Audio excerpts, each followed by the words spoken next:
Yesu ashimwe. Reka ngusuhuze nkwifurize amahoro y'Imana. Ukuboko kwiza kw'Imana nikuboneke kuri wowe ukunda kandi ugakurikirana by'ukuri abagirana umunsi ku munsi. Reka nkubwire ngo imbaraga n'imbabazi z'Imana nibiboneke kuri wowe ibihe byose mu izina rya Yesu. None turi kuwa mbere, itariki ni 20, ukwezi ni ukwa karindwi, umwaka ni 2026. Iyo ni by'ukuri abagirane kuko umucyo wawuje. Imana y'amahoro ishimwe cyane. By'ukuri abagirane y'uyu munsi turarebana ijambo ry'Imana riboneka mu gitabo cyo gutegeka kwa 2, ibice byaho ni 7. Turasoma duhereye ku murongo waho wa 7. Umva uko havuze. Haranditse ngo icyateye Uwiteka kubakunda akabatoranya si uko mwarutaga ayandi mahanga yose ubwinshi, ndetse mwari bake hanyuma y'ayandi yose, ahubwo ni uko Uwiteka abakunda agashaka gusohoza indahiro yarahiriye ba sekuruza banyu. Nicyo cyatumye Uwiteka abakuruza amaboko menshi, akabacungura mu nzu y'uburetwa, ubutware bwa Farawo umwami wa Egiputa. Nuko none menya yuko Uwiteka Imana yawe ariyo Mana, ni Imana yo kwizerwa, ikomeza gusohoreza isezerano no kugirira ibamba abayikunda, bakitondera amategeko yayo, ikageza ku buzukuruza babo b'ibihe ibihumbi, ikitura vuba abayanga ubwabo ngo ibarimbure. Ntiranzika mu byigirira, uyanga imwitura vuba. Nuko ujye witondera ibyategetswe n'amategeko n'amateka gutegeka uyu munsi, ubyumvire. Amen. Imana y'amahoro ishimwe.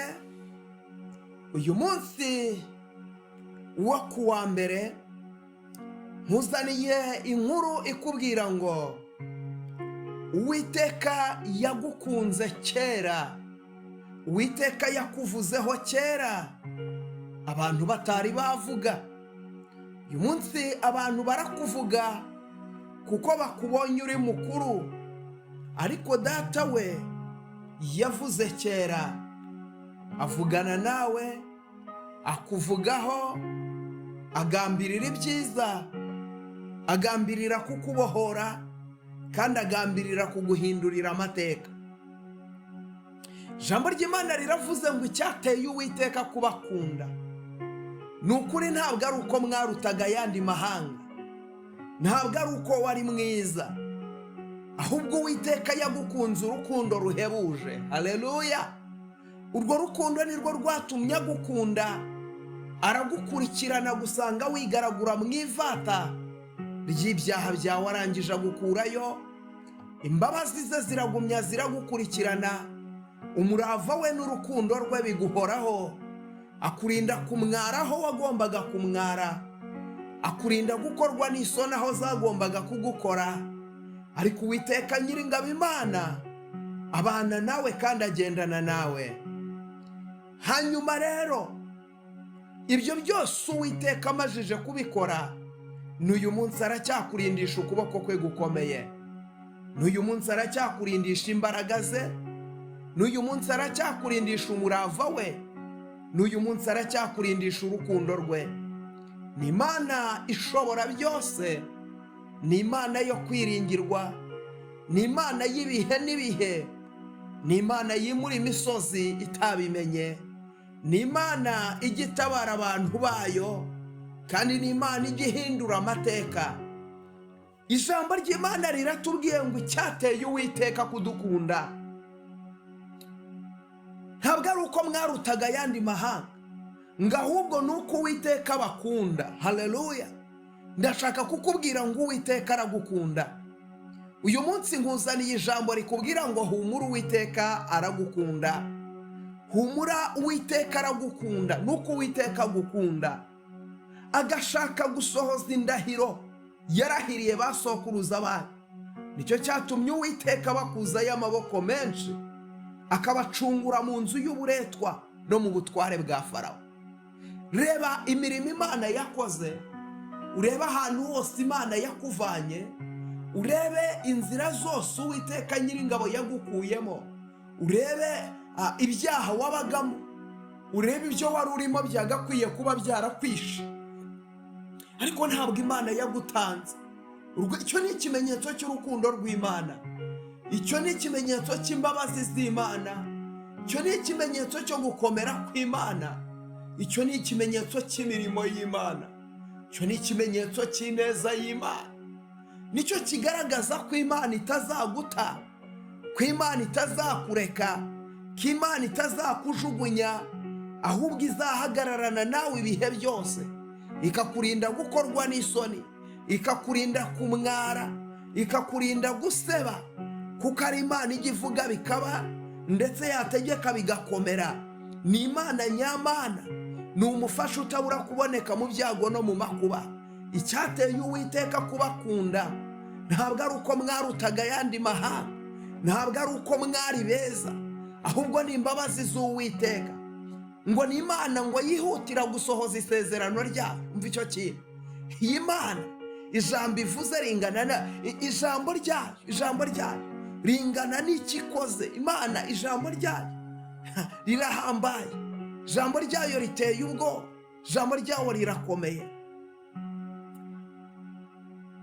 Ngo basekuruza banyu, nicyo cyatumye Uwiteka bakuzayo amaboko menshi, ngo ikabakura mu buretwa bwa Farawo. Umva ariko, menya ko Imana hari ahantu yagukuye. Shingiraho Imana yagukuye, bigutere kuyikunda, bigutere kuvuga ngo ibyo yakoze nibyo byari bikomeye cyane.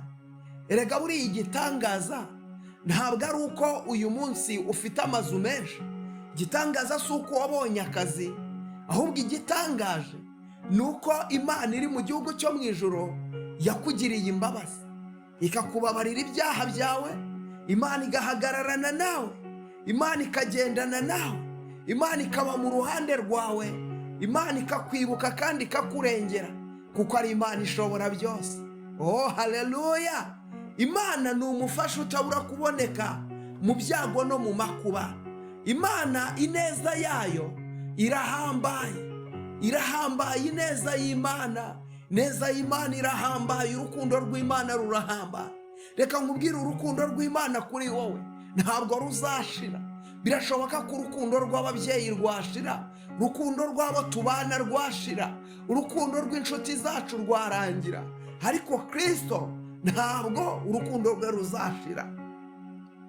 Ngo nuko none menya iki ngiki, yuko Imana yo kwizerwa ikomeza gusohoza isezerano no kukugirira ibambe abayikunda bakitondera amategeko yayo, ariko Mana ngo ikageza ku buzukuruza babo n'ibihe ibihumbi. Haleluya! Imana y'amahoro itugirire neza. Imana izagumya gusohoza isezerano ryawe. Mu yandi magambo, uyu munsi indwara, ibibazo, amadeni, amarira, agahinda, ubukene, igisuzuguriro ntibitume wiyambura agaciro wari ufite imbere y'Imana yawe. Nzi neza ko Uwiteka Nyiringabo Imana icyo yavuze azagisohoza, icyo yavuze no kugikora azagikora. Witinya, ni umufasha utabura kuboneka mu byago no mu makuba. Ni umwami w'abami, ni umurengezi kandi ni umutabazi. Ni umurengezi Yesu kandi ni umutabazi, ni umwami w'abami. Arahambaye, aravuga bikaba, yategeka bigakomera. Rero ntutinye, ari kumwe nawe.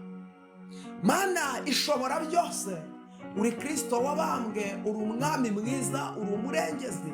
Hirya yawe nta yindi Mana, hirya yawe data nta yindi mana iriyo, ni wowe mana yonyine, ni wowe mana rukumbi, ni wowe Jehova, ni wowe mutware utwara abatware, ni wowe mana ikiza, ni wowe mana itanga amahoro, ni wowe mana itanga agakiza, ni wowe mana itanga ubuzima, ni wowe uri Kristo, uri Elishadai, uri Jehova Rafa, uri umurengezi, uri umutabazi. Mana kubw'urukundo ukunda Siyoni ntuzatuza, kubw'urukundo ukunda abantu bawe ntuzatuza. Ndasengera Mana uyu muntu wese warunkurikiye, mugirire neza, reka amaraso yawe amubonekeho, reka imbaraga zawe zimubonekeho, reka igitinyiro cyawe kimubonekeho, ubudahangarwa bwawe nibumubonekeho.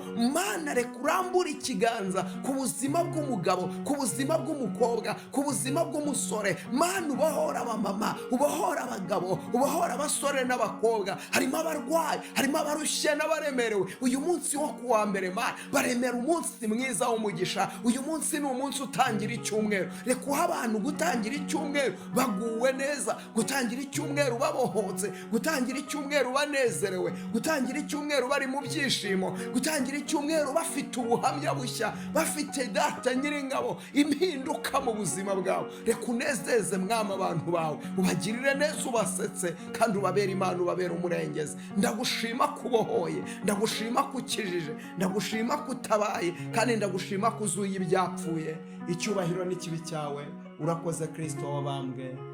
Amen. Mana iguha umugisha. Nushayaringe ijambo ry'Imana byibura rishayaringa abantu 5. Ukibikora Imana iguha umugisha. Kanda subscribe, like yawe ni ingenzi, comment irakenewe. Ibyo byose uko ubikora Imana ikwishimire kandi Imana ikurebe neza. Shalom, shalom.